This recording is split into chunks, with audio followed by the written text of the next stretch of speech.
Very good morning to all, very good afternoon, very good evening, and very good night.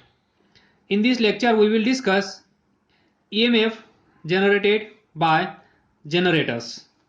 EMF म्हणजेच electromotive force. तर या अगोदरच्या लेक्चरमध्ये आपण डिस्कस केलं होतं, याची एक कॉईल असेल, याच्यावर आपण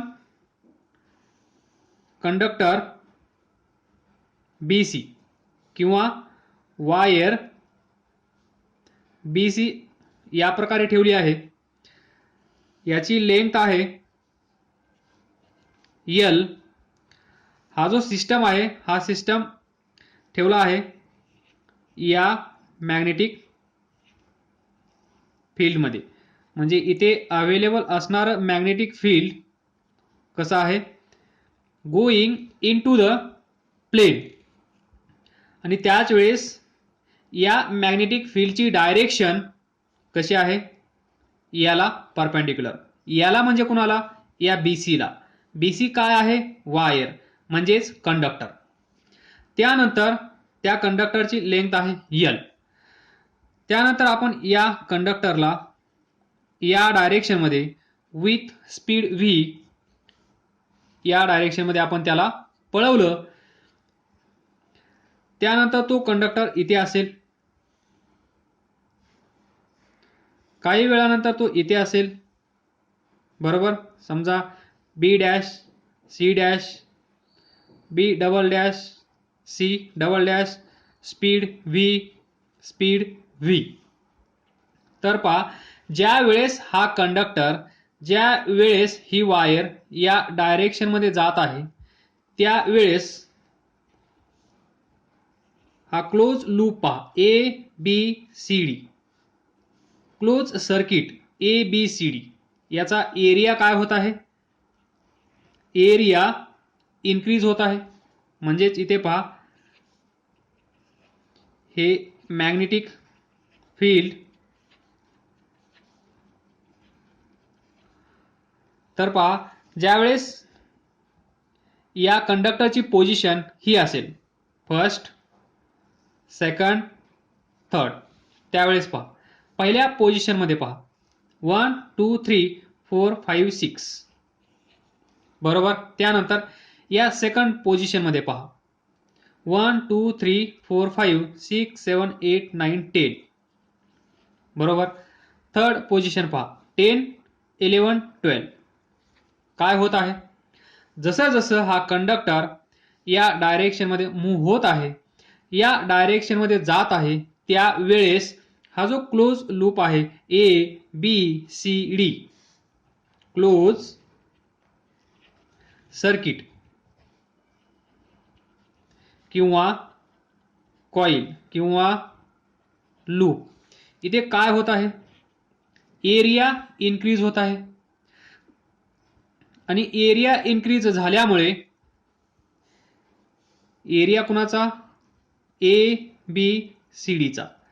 तर ही लेंथ पहा X आहे, आपण कन्सिडर करूया. तर इनिशियली पहा, एरिया किती आहे, area of rectangular coil ABCD किती आहे, area of rectangular coil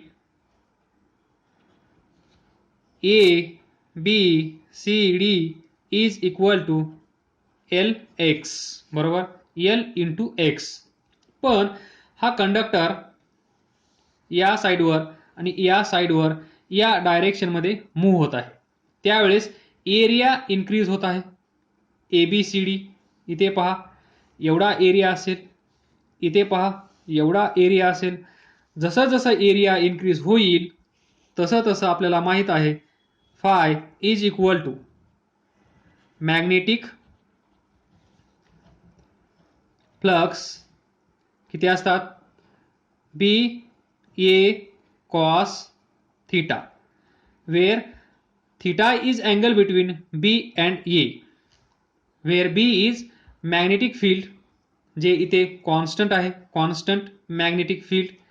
A area vector, area vector लक्षात आला असेल, जो की या सरफेसला नेहमी ऑलवेज परपेंडिक्युलर असतो.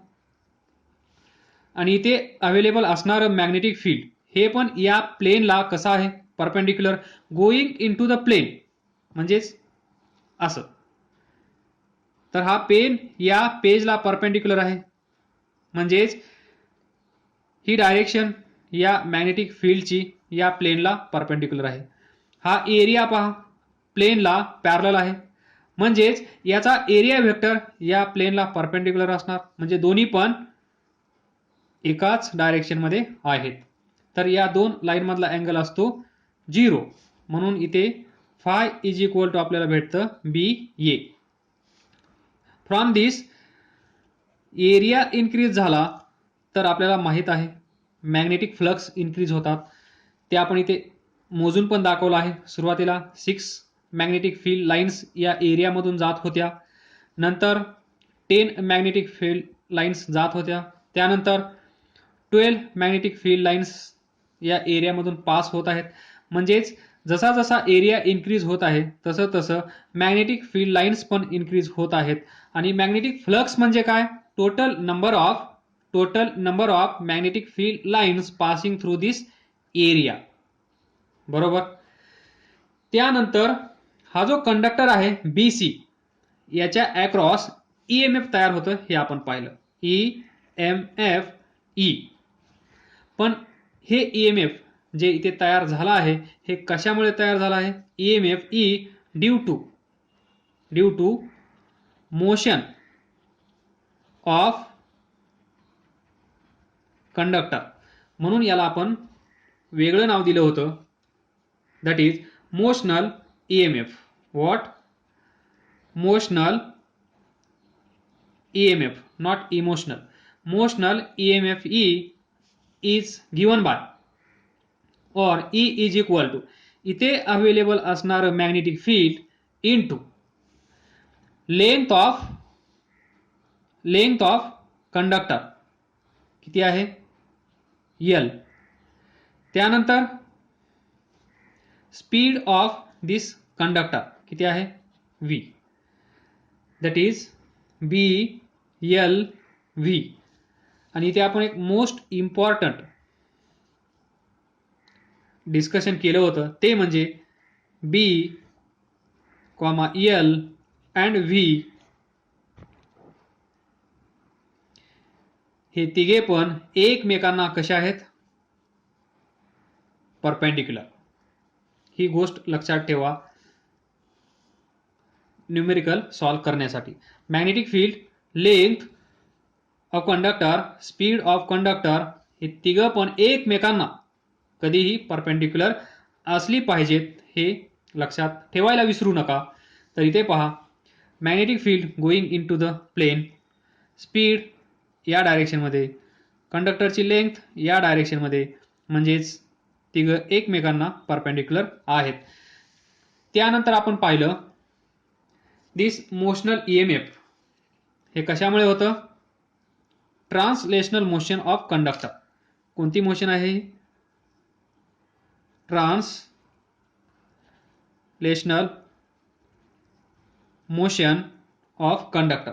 त्यानंतर पुढे जाऊन आपण पाहिलं इथे मॅग्नेटिक फील्ड आहे, या मॅग्नेटिक फील्डमध्ये एक रॉड आहे किंवा बार. हा जर आपण with angular velocity, angular speed omega ने असा रोटेट केला, इथे पायवोटेड पॉइंट असेल O, हा पॉइंट आपण A कन्सिडर केला, याची लेंथ L कन्सिडर केली, तर across this rod, across this bar there is again EMF due to motion, due to rotation of this rod. EMF E is equal to ते किती होतं, half. इथे available असणारं magnetic field B या रॉडची angular velocity, angular speed omega, त्यानंतर या रॉडची लेंथ L चा स्क्वेअर. तर हा जो रॉड आहे across this rod that is potential difference between O and A, OA is equal to E is equal to half B omega L square, हे पण आपण पाहिलं. नाउ सी, इन शॉर्ट, इथे नॉर्थ पोल असेल, इथे south pole असेल आणि याच्यामध्ये एक कंडक्टर असेल, कंडक्टर ए बी. हा कंडक्टर जेव्हा मोशनमध्ये येतो, जेव्हा मोशनमध्ये येतो त्यावेळेस याच्यातून करंट फ्लो होतो. इन शॉर्ट, आलं लक्षात? म्हणजे एखादा कंडक्टर जर आपण मॅग्नेटिक फील्डमध्ये मोशनमध्ये आणला तर त्याच्या अक्रॉस ईएमएफ तयार होतं, त्याला आपण म्हणतो इंड्यूस ईएमएफ. आणि त्या इंड्यूस ईएमएफमुळे तयार होणारा करंट म्हणजेच इंड्यूस करंट. तर इथे तयार होईल induce EMF E due to motion of this conductor. आणि या इंड्यूस ईएमएफ मुळे तयार होईल करंट, त्याला आपण म्हणणार induce current. I is equal to E by R, where E is induced EMF and R is total combined resistance of this conductor. तर now हा इथे सिंगल कंडक्टर आहे, बरोबर. पण आपण या अगोदर चॅप्टर 10 मध्ये पाहिला आहे basic principle of electric motor. आणि या इलेक्ट्रिक मोटरचं फिजिकल कन्स्ट्रक्शन जे होतं that is basic construction of electric generator is same as that of motor. Electric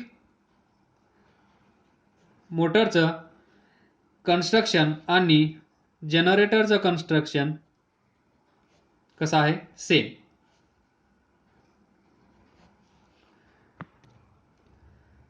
तर एक एक पोझिशन आपण कन्सिडर करूया. नंबर 1, इथे असेल नॉर्थ पोल, इथे असेल साऊथ पोल आणि याच्यामध्ये असेल रेक्टँग्युलर कॉईल,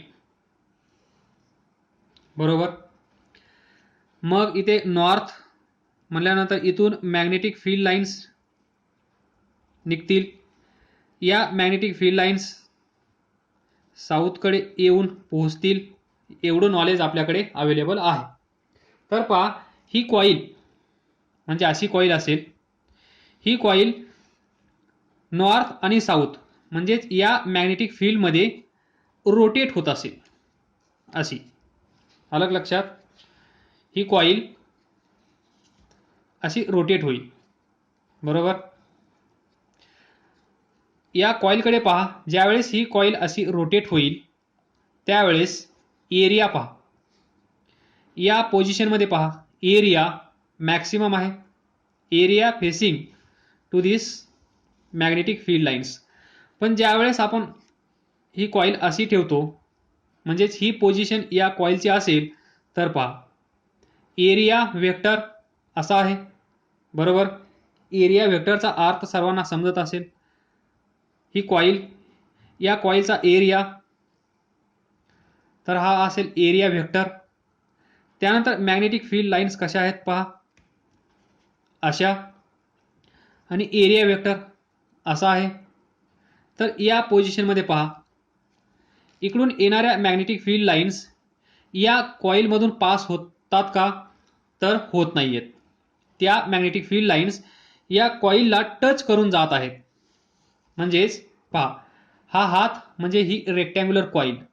ज्यावेळेस या कॉईलची पोझिशन अशी असेल, म्हणजेच इथे जशी दाखवली आहे तशी असेल, त्यावेळेस इकडून येणारी मॅग्नेटिक फील्ड लाईन्स पहा, या कॉईलला टच करून निघून जाईल. इथून आली तर अशी निघून जाईल, कुठूनही पहा. पण ज्यावेळेस ही कॉईल अशी असेल त्यावेळेस पहा, ही मॅग्नेटिक फील्ड लाईन्स या एरियामधून पास करेल. तर हे लॉजिक तुमच्या लक्षात आलं पाहिजे. हे लक्षात ठेवा. प्रत्येक वेळेस डिस्कस करण्याची गरज पडू नये. तर ही पोझिशन म्हणजेच हॉरिझॉन्टल पोझिशन. तर या पोझिशनमध्ये पहा, इथून जाणारी मॅग्नेटिक फील्ड लाईन्स याच्यातून एकही जाणार नाही. म्हणजेच मॅग्नेटिक फ्लक्स काय असेल? 0. आलं लक्षात? यावेळेस थीटा इज इक्वल टू किती असेल हे पण लक्षात ठेवा, 0 डिग्री. त्यावेळेस मॅग्नेटिक फ्लक्स किती आहे? 0. म्हणजेच या कॉइलमधून एकही मॅग्नेटिक फील्ड लाईन्स पास होत नाही. बरोबर? ही पोझिशन. इथून आलेली मॅग्नेटिक फील्ड लाईन्स इथं टच करून जाईल, इथली इथून टच करून जाईल, इथली इथून टच करून जाईल. पण ज्या वेळेस ही कॉइल अशी फिरायला लागेल त्यावेळेस पहा काय होईल? एरिया इन्क्रीज होत जाईल. एरिया इन्क्रीज होत जाईल आणि या पोझिशनमध्ये पहा मॅक्सिमम एरिया अवेलेबल असेल या मॅग्नेटिक फील्डसाठी. आलं लक्षात? जसं जसं ही कॉइल अशी असेल त्यावेळेस 0. ज्यावेळेस ही कॉइल अशी रोटेट होईल त्यावेळेस पहा मॅग्नेटिक फील्ड लाईन्स या एरियामधून पास होणाऱ्या इन्क्रीज होत आहेत. काय होत आहेत? इन्क्रीज. पहिली पोझिशन तुमच्या लक्षात आली, हॉरिझॉन्टल पोझिशन, थीटा 0. त्यावेळेस मॅग्नेटिक फ्लक्स 0. तर इथे पहा याला ए बी सी डी असं कन्सिडर केलं तर by this logic B L V हे तिघे पण एकमेकांना परपेंडिक्युलर असले पाहिजेत. त्याच वेळेस आपल्याला EMF भेटतं, हे आपण डिस्कस केलं. तर इथे हे लॉजिक अप्लाय करण्याचा प्रयत्न करा. मॅग्नेटिक फील्ड पहा कसं आहे. Direction of magnetic field from north to south ही एक मॅग्नेटिक फील्ड लाईन्स आपण कन्सिडर करूया. त्यानंतर लेंथ पहा BC याला कशी आहे? पॅरलल. म्हणजे याच्यामधून EMF जनरेट होणार नाही, BC. त्यानंतर पहा AB पहा, AB याला परपेंडिक्युलर आहे. बरोबर? पण V याचा स्पीड तुम्हाला माहित नाहीये. तर याचा स्पीड कसा असेल? स्पीडची डायरेक्शन कशी असेल? तर पहा AB आपण कशी फिरवली होती? या डायरेक्शनमध्ये अशी. बरोबर? 0 90 0 90. आता सध्या एवढंच लक्षात घ्या, 0 रोटेट झाल्यानंतर दिस इज 90 डिग्री. तर या पोझिशनला म्हणजेच in horizontal position of this rectangular coil ABCD, AB काय होत आहे? AB वर येत आहे. AB वर येत आहे. पहा इथे ही कॉइल या पोझिशनला पहा वर येत आहे. म्हणजेच वर येत आहे म्हणजेच डायरेक्शन ऑफ व्हेलॉसिटी कशी असेल? अशी वर. त्यावेळेस पहा AB या डायरेक्शनला परपेंडिक्युलर आहे. त्यावेळेस याला मॅग्नेटिक फील्ड परपेंडिक्युलर आहे. म्हणजेच या हॉरिझॉन्टल पोझिशनमध्ये BLV हे तिघे पण एकमेकांना परपेंडिक्युलर आहेत. म्हणजेच AB मधून EMF तयार होईल. त्याच वेळेस CD डाऊनवर्ड डायरेक्शनमध्ये जात असेल. बरोबर? जर ही वर जात असेल तर ही साईड खाली जात असेल. बरोबर? पहा इथे ही एक साईड आणि ही एक साईड. ही एक साईड म्हणजे ही साईड म्हणजे ही. ज्यावेळेस ही कॉइल अशी रोटेट होईल त्यावेळेस पहा ही वर जाईल. थोडंसं वर घेतो तर पहा हॉरिझॉन्टल पोझिशन ही वर येईल त्यावेळेस ही काय होत आहे पहा खाली. बरोबर? बरोबर? ही वर त्यावेळेस ती खाली. म्हणजे स्पीड इथे असा असेल, स्पीड इथे असा असेल, म्हणजेच motion of this A B conductor A B is upward direction here and to this side downward direction. तर या पोझिशनमध्ये आणि या पोझिशनमध्ये, sorry, in horizontal position of this coil A B C D, A B going up, C D going down, म्हणजे या पोझिशनमध्ये A B मधून आणि सी डी मधून ई एम एफ तयार होत असेल. त्याच वेळेस B C and E D parallel आहेत. या तिघापैकी दोन पॅरलल झाले म्हणजे तिथे ई एम एफ तयार होणार नाही. ई एम एफ तयार होण्यासाठी कंडिशन असेल बी एल व्ही हे तिघे पण एकमेकांना परपेंडिक्युलर असले पाहिजेत. तर हे ए बी साठी आणि सी डी साठी बरोबर डायरेक्शन मॅच होत आहे. त्यामुळे E M F E is equal to B L V तयार होईल. A B across A B and across C D, B L V. म्हणजेच याच्यातून करंट फ्लो होईल, याच्यातून करंट फ्लो होईल. त्यानंतर next position second, north south. Second म्हणजे काय, ज्यावेळेस ही कॉईल अशी असेल त्यावेळेस. तर पहा, तुम्हाला ए बी सी डी दिसणार नाही, तुम्हाला फक्त एक स्ट्रेट लाईन दिसत आहे या पोझिशनमध्ये. ही A B C D 90 degree rotation झाल्यानंतर तुम्हाला फक्त ए बी दिसेल, बरोबर. तर इथे असेल स्ट्रेट लाईन. या मॅग्नेटिक फील्ड लाईन्स इकडून येतील, इकडे जातील. तर इथे पहा ही पोझिशन. यावेळेस थीटा किती आहे, 90 डिग्री. फाय किती आहे, मॅक्सिमम, बरोबर. Number of magnetic field lines याच्यातून यावेळेस पास होत आहेत या पोझिशनमध्ये. त्यानंतर इथे परत तेच लॉजिक, बी एल व्ही, बी एल व्ही, बी एल परपेंडिक्युलर आहे. व्ही, व्ही पहा या पोझिशनमध्ये.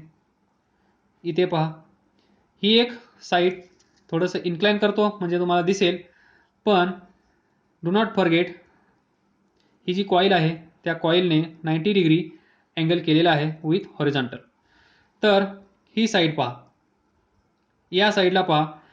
ज्यावेळेस ही कॉईल अशी असेल त्यावेळेस इथे व्हेलॉसिटी कशी असेल, अशी, बरोबर. इथे व्हेलॉसिटी कशी असेल, या डायरेक्शनमध्ये, कारण ही कॉईल काय होत आहे, अगोदर अशी होती, ती फिरून अशी झाली आहे, बरोबर. 90 डिग्री अगोदर अशी होती 90, त्यानंतर 180, त्यानंतर 270, त्यानंतर 360. Original position. अशी कॉईल बनवा, व्यवस्थित विचार करा, इमॅजिन करा आणि समजल्याशिवाय पुढे जाऊ नका.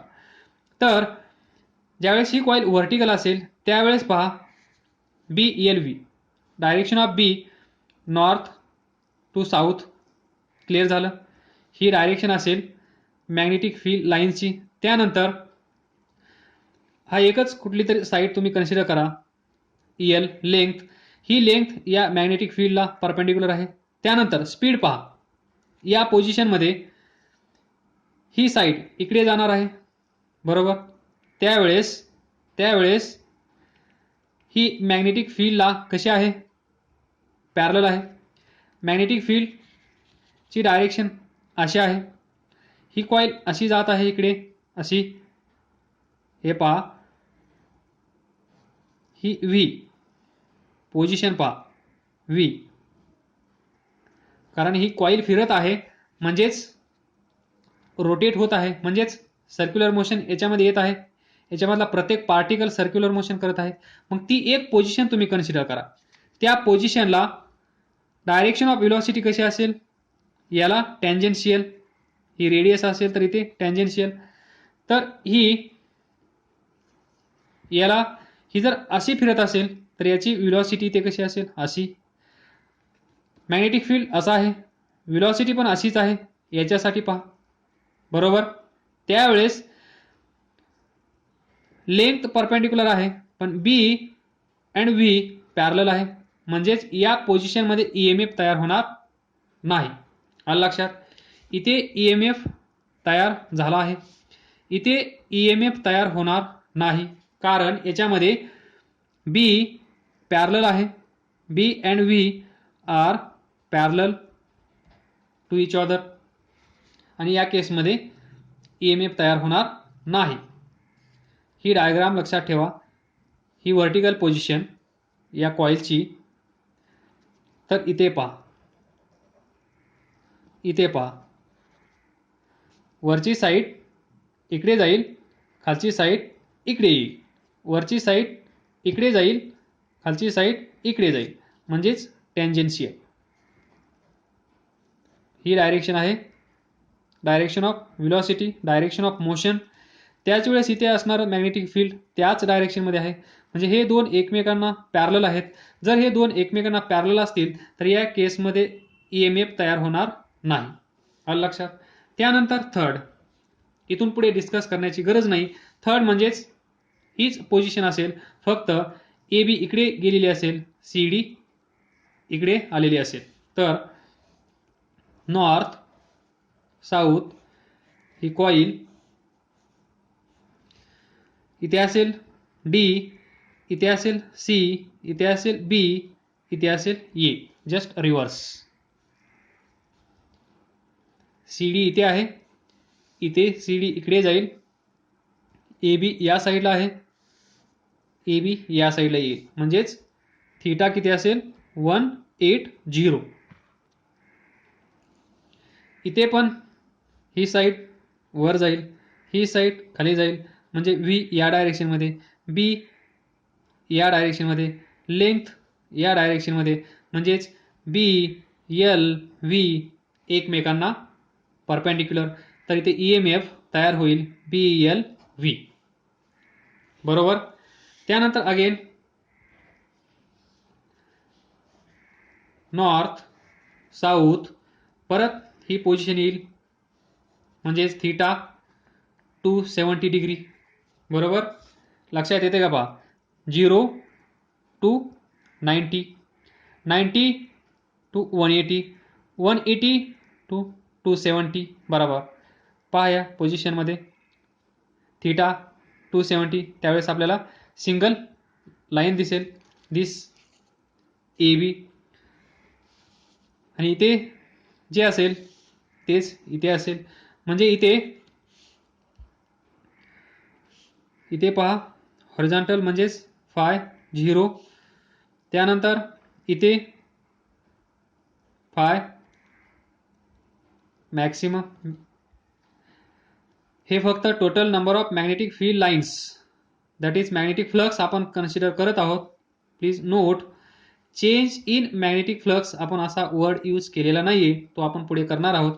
या पोझिशनमध्ये ईएमएफ तयार होणार नाही, कारण तुम्हाला माहित आहे, कारण इथे आपण डिस्कस केलं आहे, तर इथे ईएमएफ 0 असेल.